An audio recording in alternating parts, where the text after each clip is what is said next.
बेचारी बहू। सरिता की शादी एक अच्छे परिवार में हुई है। उसका पति रोहन उसे बहुत प्यार करता है। घर में उसकी सास शांति और ननद मीनाक्षी भी है, जो सरिता के किसी काम में दखल अंदाजी नहीं करती। लेकिन फिर भी सरिता को ऐसा लगता है कि दुनिया की सबसे ज्यादा बेचारी बहू वही है और सबसे ज्यादा अत्याचार उसी पर हो रहा है।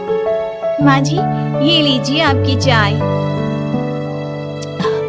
अरे बहू, तूने इतनी ज्यादा चीनी क्यों डाल दी चाय में?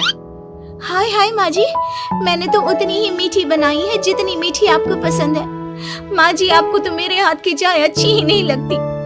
जब देखो कुछ न कुछ कमी निकाल ही देती हो। अरे बहू, तू एक बात के पीछे ही पड़ जाती है।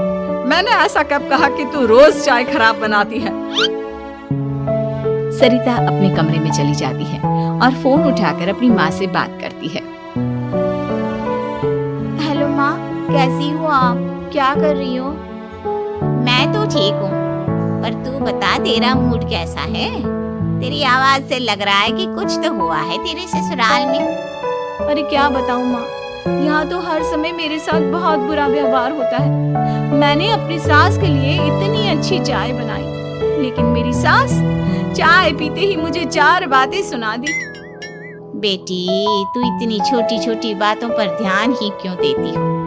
तुम्हारी सास ने कुछ बोल भी दिया तो क्या हो गया? वो बड़ी है ना तुझसे। माँ ने इतना समझाया, लेकिन इस बात का सरिता पर कोई असर नहीं हुआ।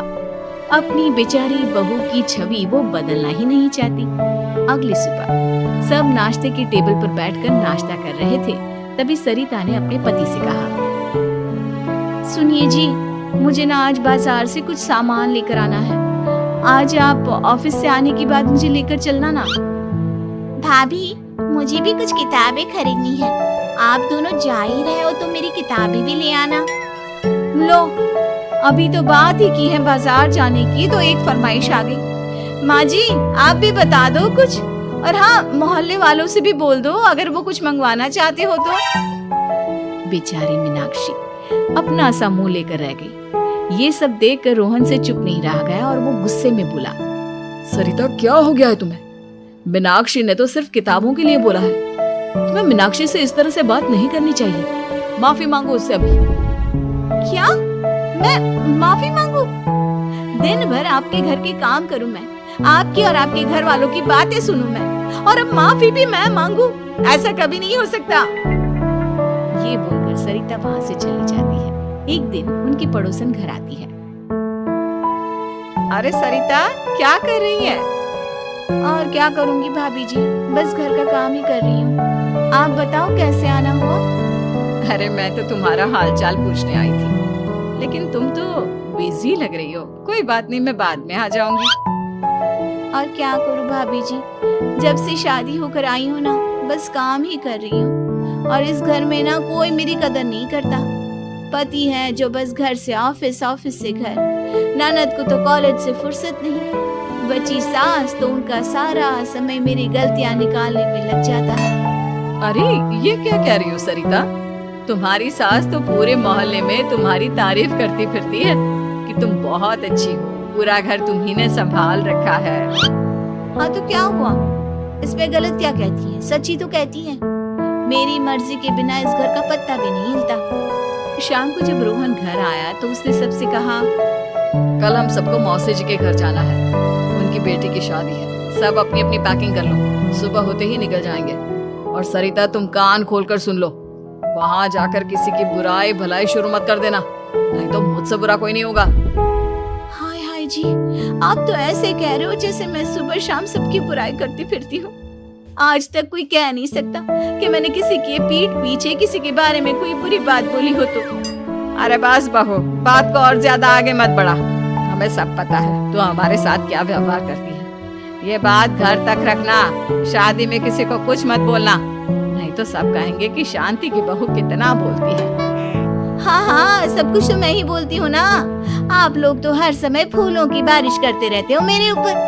सारी गलती मेरी है जो मैं इस घर में आई, सबका कितना ध्यान रखती हूँ, लेकिन फिर भी मेरी तो आप लोगों की नजर में कोई कदर ही नहीं है। अगली सुबह सब लोग मौसी जी के घर पर चले जाते हैं। वहाँ पर शादी का माहौल होता है। सब जगह चहल पहल होती है, बहुत सारे मेहमान आए हैं। सरिता को वहाँ बहुत अच्छा लग रहा है। वो अपने मन में सोचती है, यहाँ कितना अच्छा लग रहा है, कितनी रौनक है। मैं यहाँ किसी से ज्यादा बात नहीं करूंगी। अगर मेरे मुंह से कुछ ऐसा वैसा निकल गया तो रोहन जी तो मुझसे गुस्सा हो जाएंगी। सरिता ये सब सोच ही रही थी कि वहाँ रोहन की कजिन साक्षी आ गई और सरिता से बोली, आप सरिता भाभी हो ना? जितना आपके बारे में सुना था, आप तो उससे भी ज्यादा सुंदर हो।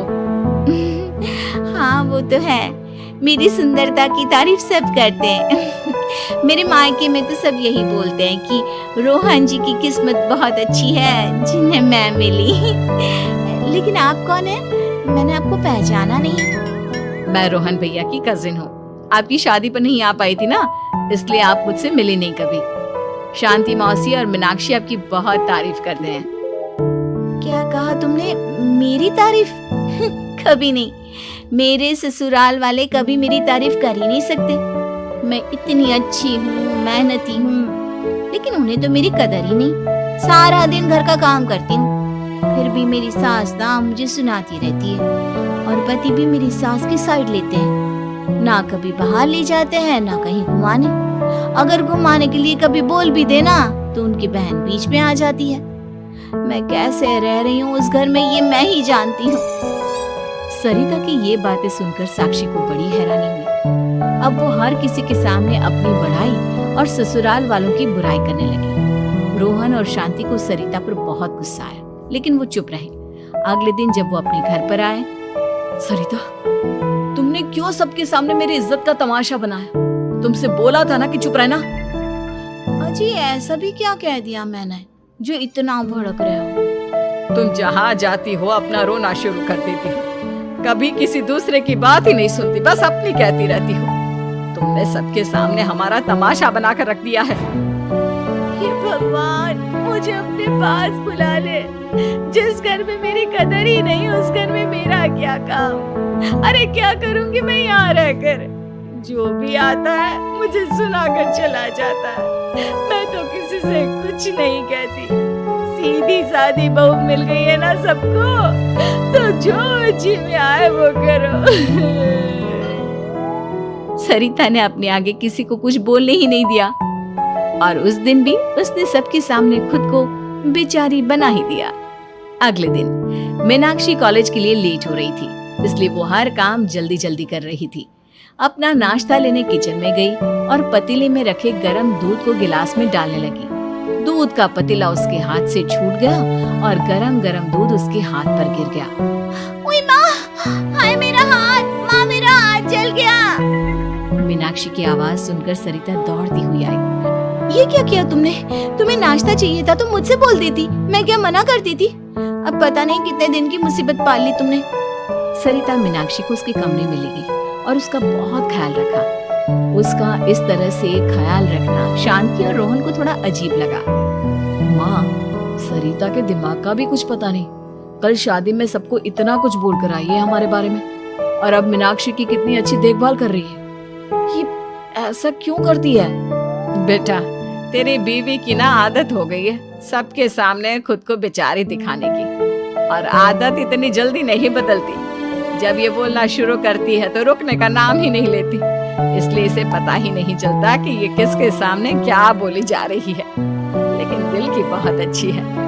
हमें भी अपना दिल बड़ा करके ये जैसी है इसे स्वीकार करना चाहिए।